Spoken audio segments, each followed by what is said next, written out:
Friends Brahmapur university 57टी post आसी सारी जहाँकि Brahmapur university recruitment 2024 apply for 57 post जहाँकि 57 पोस्ट नोटिफिकेशन आसी सारी आपण मैंने ऑफलाइन अप्लाई करें जहाँकि professor associate professor assistant professor vacancy रही 57 रही एथपाई आपण मैंने अप्लाई करें ब्रह्मपुर लोकेशन ब्रह्मपुर यूनिवर्सिटी रे आपण मैंने अप्लाई करें एथिरे आपण मानक पई सैलरी मध्य रही जहाँकि एथिरे आपण मानकर 40,000 आरंभ करके 60,000 टंका पर्यंत सैलरी मध्य रही एथिपाई कौन कौन क्वालिफिकेशन दरकार किपरि अप्लाई करेंगे कौन सबू डिटेल्स आपण मानक पाखे रहिबा दरकार ता विषय आमे एही वीडियो रे डिटेल्स टे जानि नेबा जहाँ द्वारा आपण माने अप्लाई करिबारे आपण मानकु सहायक हेबो।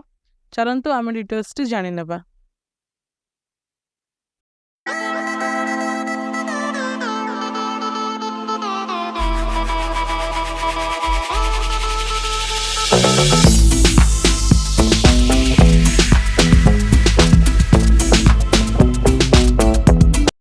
हेलो फ्रेंड्स नमस्कार जय जगन्नाथ आपण मानक आम YouTube channel join to job रे बहुत बहुत स्वागत जनाऊँ।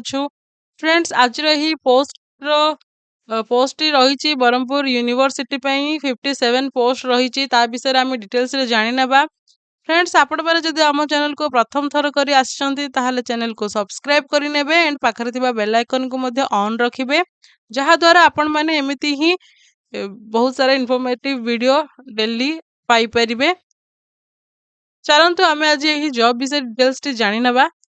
Brahmapur university recruitment 2024 Brahmapur university has recently published a latest job notification for the post of professors, associate professor and assistant professor through offline application form। एथिरे आपण माने ऑफलाइन एप्लिकेशन फॉर्म माध्यम रे apply करि परिबे। ब्रह्मपुर यूनिवर्सिटी पई रहिची वैकेंसी डिटेल्स टी जानि नेबा जहाँकि प्रथम रही प्रोफेसर 12टी पोस्ट रही एसोसिएट प्रोफेसर 23टी पोस्ट रही असिस्टेंट प्रोफेसर 22टी पोस्ट रही टोटल 57 पोस्ट रही एंड इम्पोर्टेंट डेट मध्य रही इम्पोर्टेंट डेट रे रही अप्लाई लास्ट डेट रोचे जुलाई 2 रोचे अप्लाई लास्ट डेट रोचे अप्लाई मोड रोचे थ्रो स्पीड पोस्ट और रजिस्टर पोस्ट रोचे ऑफिशियल वेबसाइट भी आपण मानको प्रोवाइड करा दिया जिवो डिस्क्रिप्शन बॉक्स रे। जॉब लोकेशन ब्रह्मपुर रोचे जेंडर रोचे एथि बोथ मेल एंड फीमेल उभय पुरुष और महिला एथि अप्लाई करि परिबे। ऑर्गेनाइजेशन नेम रोचे Brahmapur university. Then application fee candidate do not have to pay any application fee for Brahmapur university recruitment 2024 एथिपई कौन भी एप्लिकेशन आपण मानको देबा पई पड़िबोनी।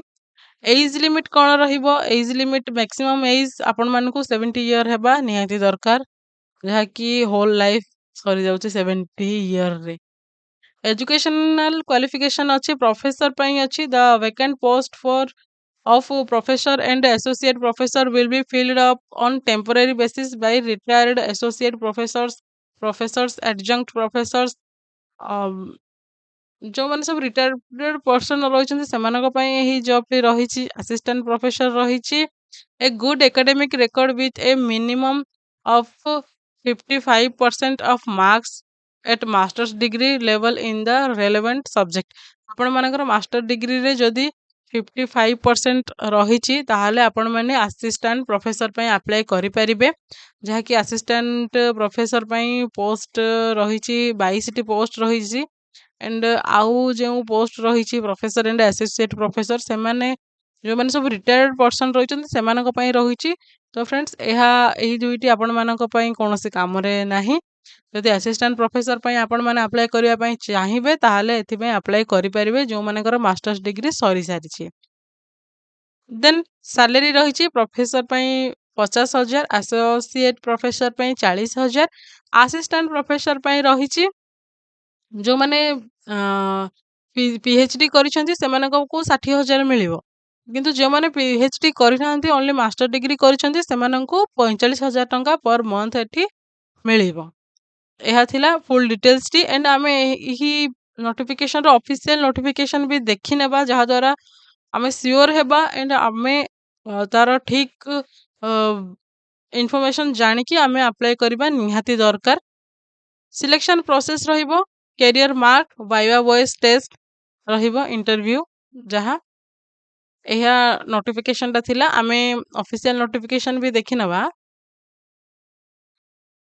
देखि पारुथिबे फ्रेंड्स एठी आपण माने डिस्क्रिप्शन बॉक्स रे आपण मानकु एही नोटिफिकेशन टी मिली जिवो जहा द्वारा आपण माने भी एही नोटिफिकेशन टी पढ़ी परिबे।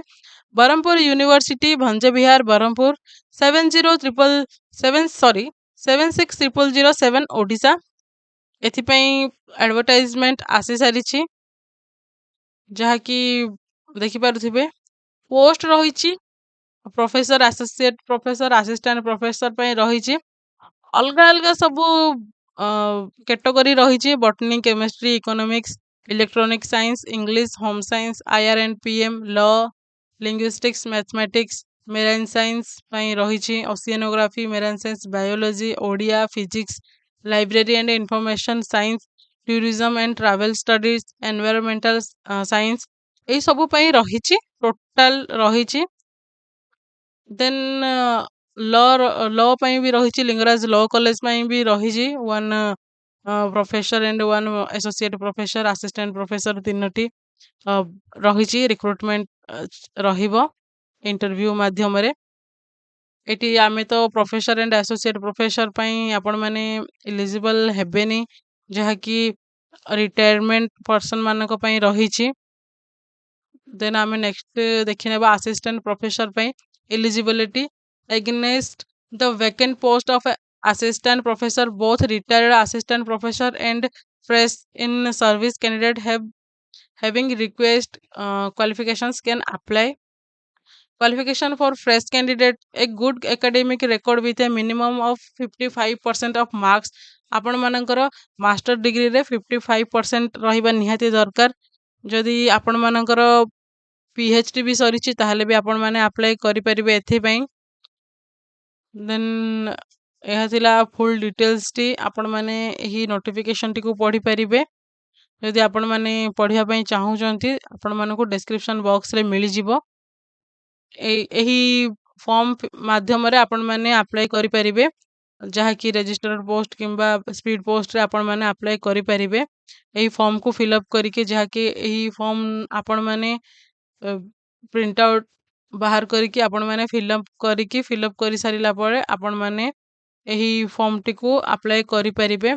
एठी आपण मानकर पर्सनल डिटेल्स सब रहिबो पर्सनल डिटेल्स एठी एंटर करि सारिला परे जहा कि आपण माने अप्लाई करि परिबे। तो फ्रेंड्स यह थिला फुल डिटेल्स टी जदि आपण मानकर किछि डाउट थाए ताहाले आपण माने कमेंट सेक्शन रे जणाई परिबे। जदि अलगा किछि इन्फॉर्मेशन मध्ये जानिबा पई चाहउचंती ताहाले भी आपण माने कमेंट सेक्शन रे जणाई परिबे। एंड एही वीडियो टी आपण मानको फैमिली एंड फ्रेंड्स मानको सहित शेयर करि नियंतु जे माने जॉब करिया पई इंटरेस्टेड अछंते एंड जो मानकर डिग्री मध्ये रहिछि। पुणी आमे एमिति ही गोटे न्यू इन्फॉर्मेटिव वीडियो सहित पुणी देखा हवा से पर्यंत रहुछु नमस्कार जय हिंद।